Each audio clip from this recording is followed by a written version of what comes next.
chemistry students, and I'm here to teach you about significant figures. I know the lighting in here, it's hard to see the word, but it's sig figs, or SF, short for significant figures. And many of you have learned this before, and you probably had a teacher called it sig digs, or significant digits. It's the same thing. They just like saying sig digs. I learned it as significant figures, and I am dressed up like Tinkerbell for two reasons. One is sig figs are nobody's favorite, not even your teacher, not even Tinkerbell's. And so maybe if we do it with Tinkerbell, it will become all of our favorites, and we won't take ourselves too seriously. There is a reason we do significant figures. The other reason, though, I'm dressed as Tinkerbell is I had a student who was in my class the whole year, and the third term, maybe the fourth term, he said to me he never knew what I meant by significant figures. He was like, "Are you talking about Ben Franklin? Like somebody who was significant?" And then he finally knew what it was. So I thought Tinkerbell was really significant, and I didn't have a King Kong outfit or a Ben Franklin outfit, so I went with fairies. And so we're going to talk about sig figs. Yeah, you can call it sig digs. So the importance is, in chemistry, in science, it's actually really significant. When you do a measurement in lab, at home, when you're measuring, significant digits is how precise your measurement is based on the instrumentation you're using. And so how we're going to be using is we're going to do problem solving. And so the gnomes, here's our gnome. Those of you who haven't met the gnomes yet, depends on which video you watch first. There's lots of gnomes. Gnomes are a chemistry term, which you'll learn in one of the videos. I was in gnomes before they became an in thing, so it's okay. And they did all the measurements for you.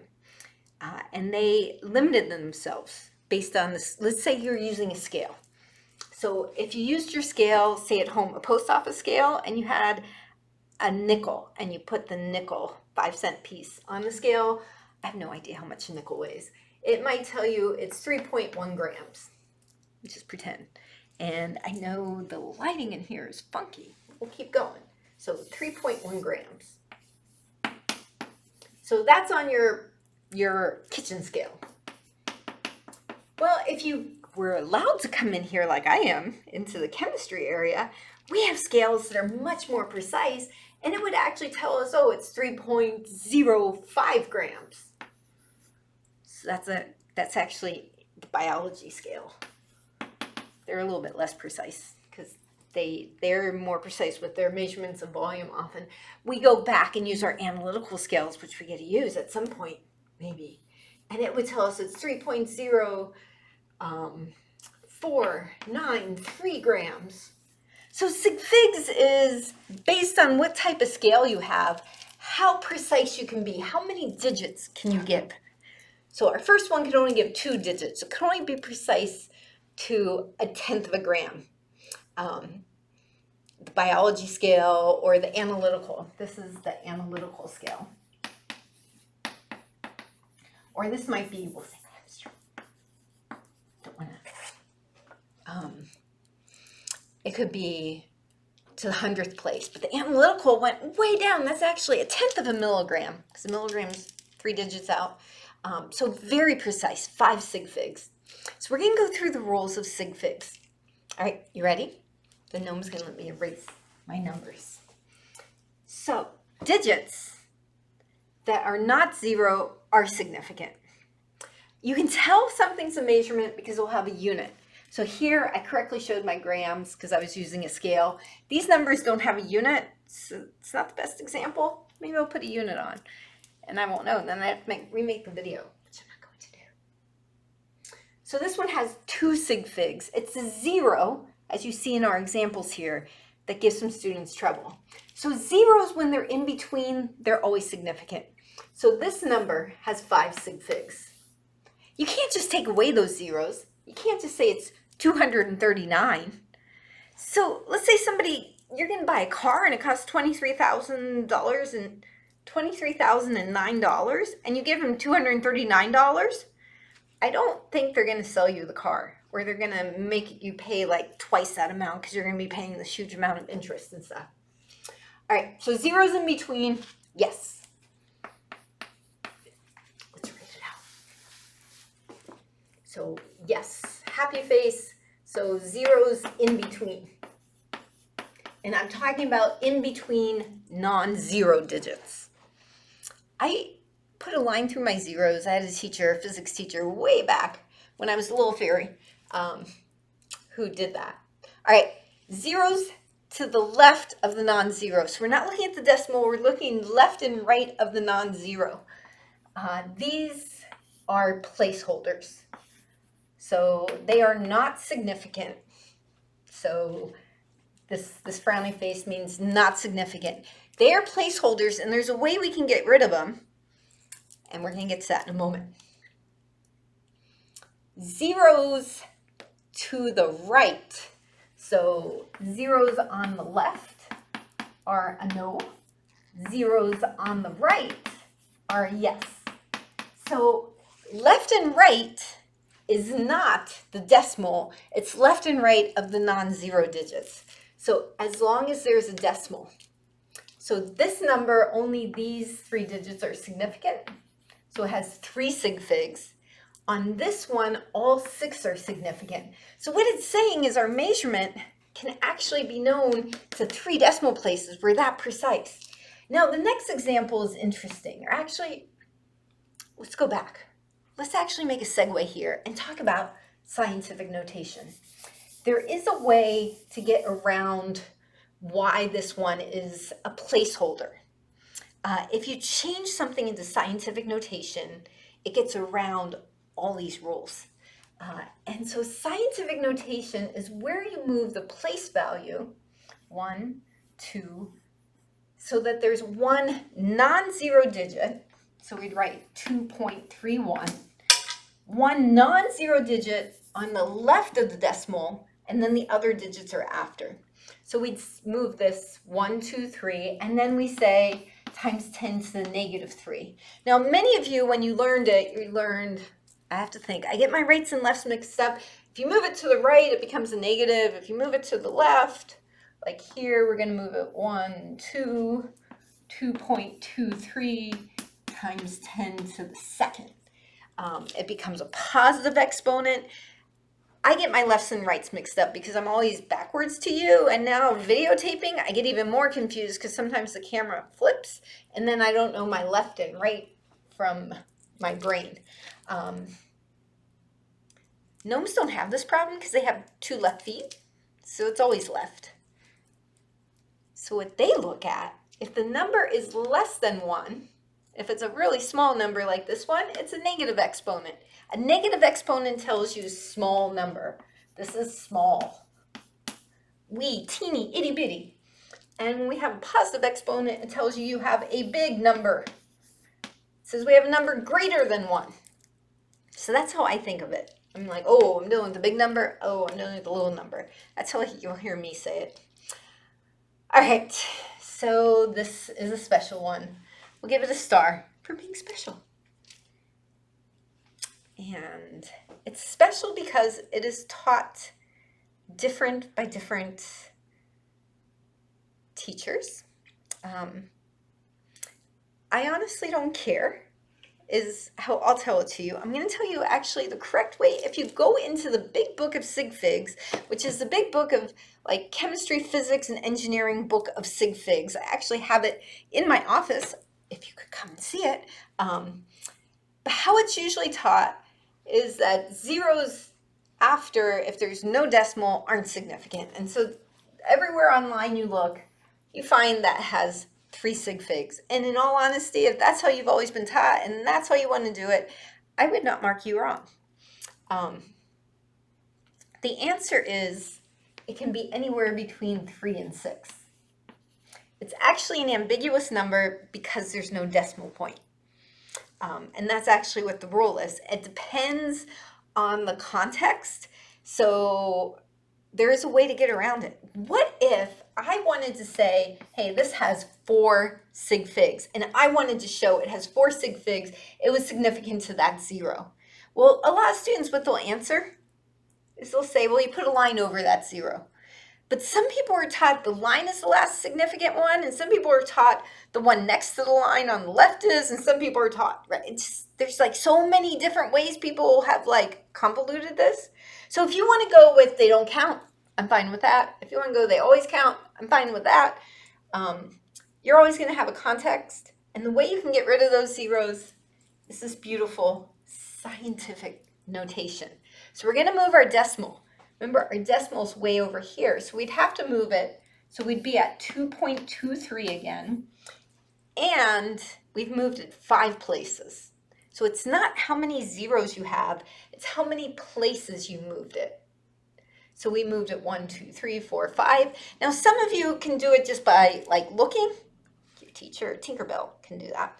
And some people have to always do their 1, 2, 3, 4, 5. And you know what I found? Is the people who always do that, they get it right. So it's okay. The people who just guess and randomly put stuff, that's not cool.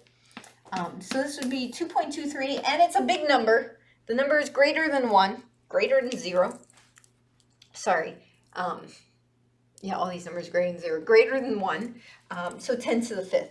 So this is incorrect scientific notation. Would be saying, oh, well, I'm just going to get rid of the zeros and say 223 times 10 to the 3rd. 10 to the 3rd means 1,000, 3 zeros, right? That's what that. Now, these are the same number, but that is not scientific notation. That is actually another type of notation, but we are not doing that notation. We're in a science class. It's called chemistry. And scientific notation is a decimal, one non-zero digit to the left of the decimal. My decimal's here. That's more than 1. So we're not going to do that. All right. Now, my answer, though, maybe you're going, what is she doing? This lady's crazy. I wanted you to show 4 sig figs. So the way you can show it, if you have a decimal, the zeros after the non-zero are significant. So with a decimal, zeros are significant. Zeros before the non-zero are not, zeros after are. Not because they're after the decimal. Here with a comma, we don't really know. You can just get rid of them if you want, or you can count them and say, oh my gosh, why did somebody make this rule up? It's really bizarre. And I agree with you, and that's why I'm dressed as Tinkerbell, because I don't enjoy it. It's going to make more sense as we do practice with these. So that's why I have this problem. This problem tells you if you've got it, and we'll do other practice. This is such a small piece of the class. It's like a question on a homework set and maybe a question on a midterm or something. And we use sig figs. The importance of them, you should have an appreciation of them. So when you punch stuff, we'll see an example when we do the math at the bottom of the page. All right, let's do this last one. Tinkerbell's jumping ahead of herself. She's so excited. So excited to be back in school. All right. How many sig figs? This is all the rules. And they all said 5. There are 5 sig figs. There is a decimal, only one answer. These are placeholders. They are important because they tell us when we change the scientific notation, zeros in between, zeros after the non-zero. They show you the precision of the instrument. There's some people in physics who try to find the mass of the electron, and that's their whole life, is getting one more sig fig on there, because that's important to them. We all have different things that are important. No judging. That's what they like to do. We're going to change it to scientific notation. All right, here's my decimal, and we're going to move it 2 places. Not the number of zeros, how far we have to move it. So you have 1 non-zero digit. So we'd have 4.0550. You keep that 0. So actually, I'm going to move the fairy for a second. Up here, your teacher is going to do something. This should have kept the zeros. when I first started doing this, I kept recording, re-recording until I did it perfect. And it turns out that never happens. That I can go back and fix. The other question is, it would be times 10 to the second. Or if you like, because some of you have higher math skills than others, you can use the capital E to the second. In my 200 level class, I actually always use the capital E. Do not use the little e. That means something different. All right, so this would be times 10 to the negative 2. We moved our decimal 2 places. I want to do a quick thing with rounding. We are going to round this to 3 sig figs. So this right now is 1, 2, 3, 4, 5. But I want you to give me the answer with 3 sig figs. So we're going to round in scientific notation. You can do the whole shebang. So 4.06. So the digit after the 5, after this first 5, if it's a 5, 6, 7, 8, or 9, you round up that last digit, and then we keep the exponent, times 10 to the negative 2, or capital E negative 2. Don't do it both ways, one or the other, and just be consistent. I know what they both mean, and in Chem 104, I usually write it like this. In my Chem 221, I usually will write it like this. We go both ways. I know both ways. It's going to be an interesting term. That's a quick review of scientific notation and sig figs. You're going to have a homework set where we'll do a little bit of practice with these and refine it to make sure you understand. What we're going to do is, what this has to do with chemistry is the math. So we're going to move. You're going to fly along with, and we're going to do some math. Tinkerbell spoons keep getting in the way. All right, so calculator. Get your calculators out if you don't, which means you can pause Tinkerbell and grab your calculator and you would punch this in. So 3 times 3 times 3 would be, pretty sure I got it right. So Tinkerbell forgot her calculator. And I'm usually much smarter when I'm not videotaping myself. Okay. Punch it in, you get that number on your calculator. That's great. There are 3 parts to the number. So a couple things I want to go through. One is, some of you are like, oh, there's a 0 before the decimal. You are absolutely right. If you're going into like nursing, dental hygiene, pharmacy, they will actually mark this number wrong. So get in the habit of showing the 0 there. Chemists, engineers are often very efficient, and they will often leave that 0 off because the decimal is there. It's not significant, remember. I honestly don't care. Again, don't care about that much, apparently. I care that I can see your decimal.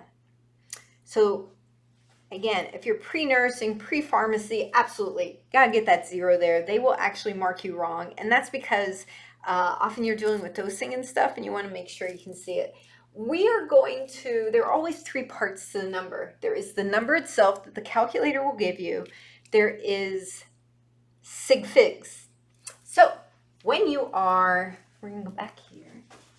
The gnome is the keeper of our eraser. So when you multiply or divide, which is what we mostly do in here, when you multiply or divide, the number of sig figs is whichever the factor with the least.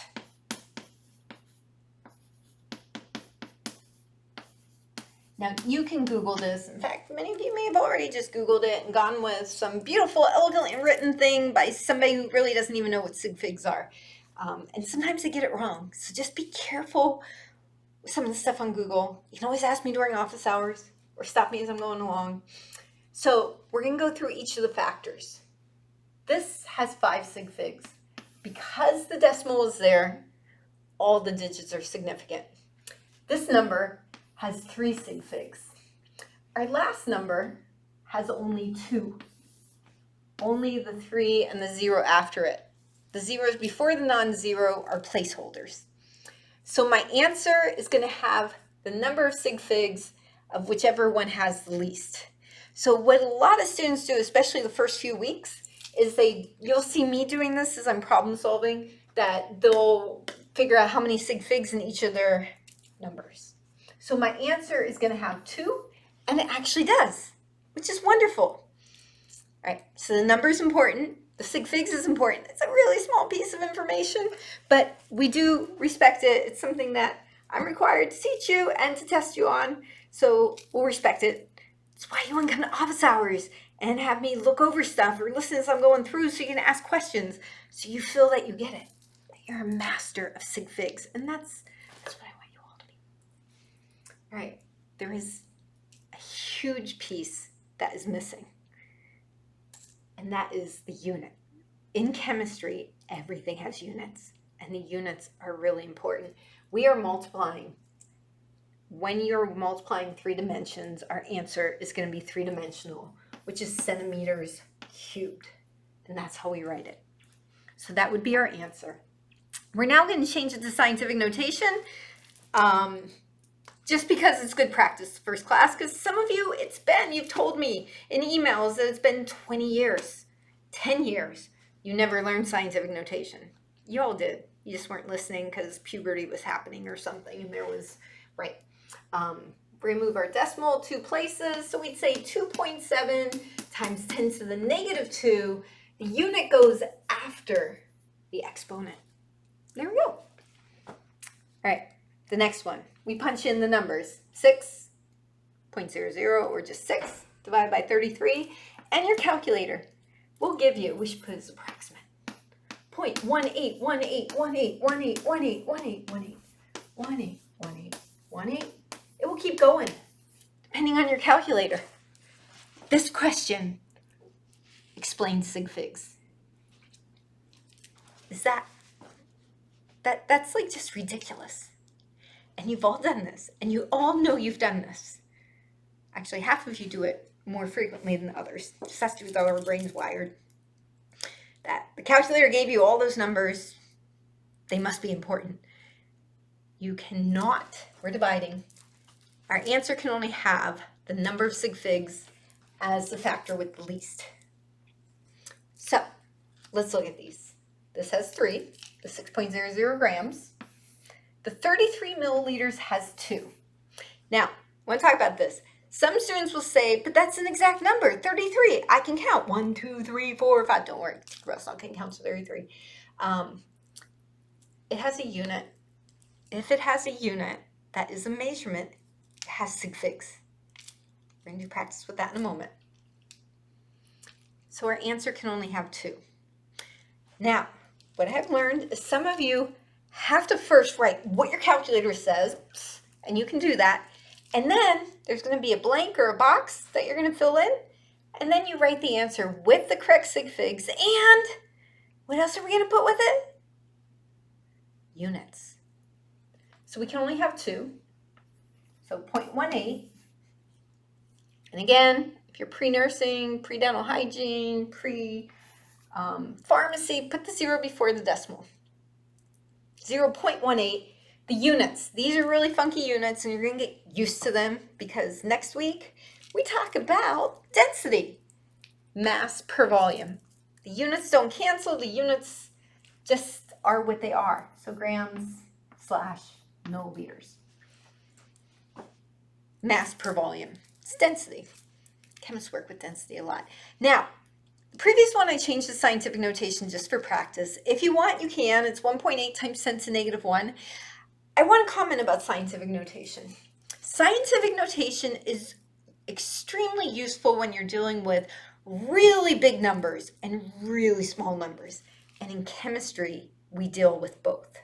We deal with crazy numbers, like this little piece of that little dust that you can't even see there, that has like 10 to the 15th number of particles of dust in it.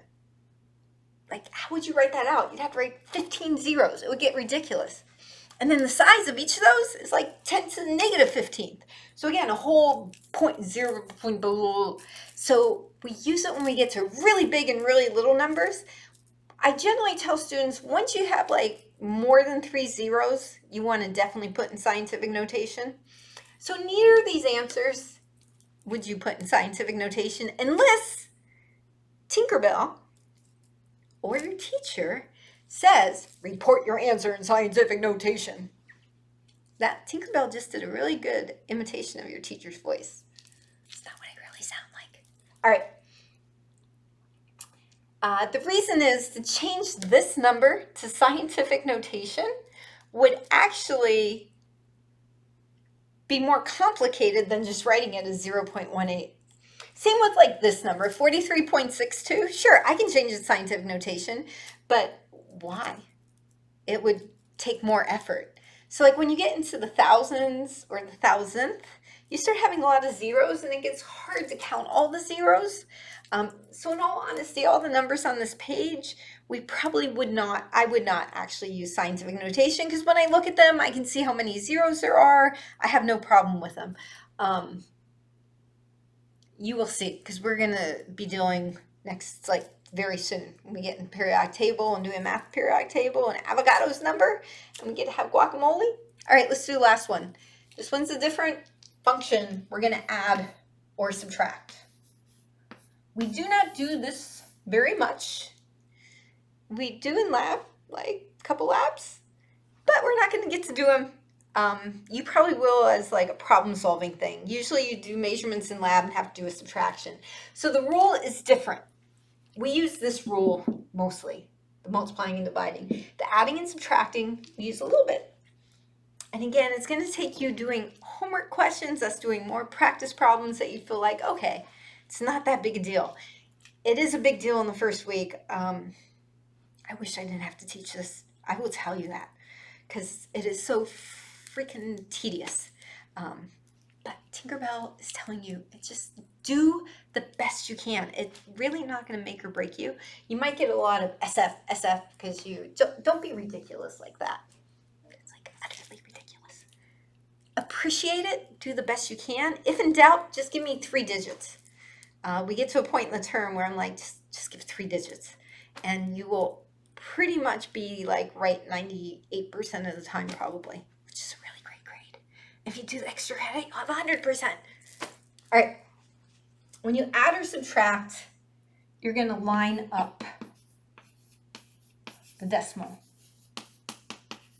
And then you have to go with the shortest. All right, there's like blah, blah, blah. I can give you a really good definition there.